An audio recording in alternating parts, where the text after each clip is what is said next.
అందరికీ వందనాలు. సలాం అలైకుం, నమస్తే. అందరూ బాగుండాలని మనం ప్రార్థించాలి.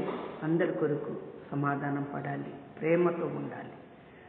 దేవుడి చిత్తము ఎలాగా ఉంటుందంటే, నీవు సమాధానం పడి ఉండమన్నాడు, తగ్గించుకోమన్నాడు, మారు మనసు పొందమన్నాడు. దేవుడి దగ్గర సమాధానం పడి ఉంటేనే దేవుడు ఆశీర్వదిస్తాడు. నీవు నాకు ఉండది అని నువ్వు అనుకొని అహంకారం చూపిస్తున్నావు. నేను నా దేవుడు ఉన్నాడు అని నేను చూసుకుంటున్నాను. దేవుడు ఉన్నాడు అని చూసుకుంటే పరలోకం రాజ్యం ఉంటుంది. నాకు ఆస్తులు ఉన్నాయి, అంతస్తులు ఉన్నాయి, నీ అహంకారం చూపించుకుంటే నువ్వు నరకానికి పోతావు. ఈరోజు నీకు ఆస్తి, అంతస్తు, డబ్బు, హోదా బయటికి తీసుకురావు, కానీ దేవుడైతే శిక్షలో నుంచి బయటికి తెస్తాడు, పాపంలోంచి బయటికి తెస్తాడు, పరలోకం రాజ్యం ఇస్తాడు, క్షమాపణ ఇస్తాడు. మన మీద ప్రతి శోధన వచ్చేది కూడా సాతాను వల్లనే. మన మాట మనమే వినము, దేవుడి మాట కూడా వినము.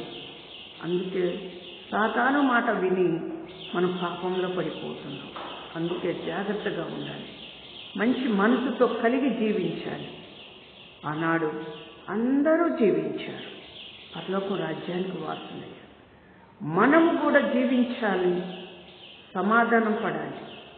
మారు మనసు ఉందా? నువ్వు రక్షణ పొందే మారు మనసు ఉందా? సమాధానం పడుతున్నావా? అందరితో కలిసి ఉంటున్నావా? మాట్లాడుతున్నావా? కానీ దేవుడు చూస్తున్నాడు.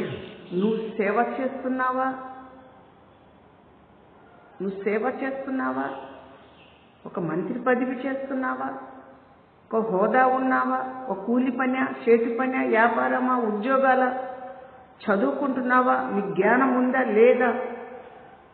దేవుడు సమాధానం పడి నువ్వు ఉంటేనే ఆయన రాజ్యానికి వారసులు అంటున్నాడు.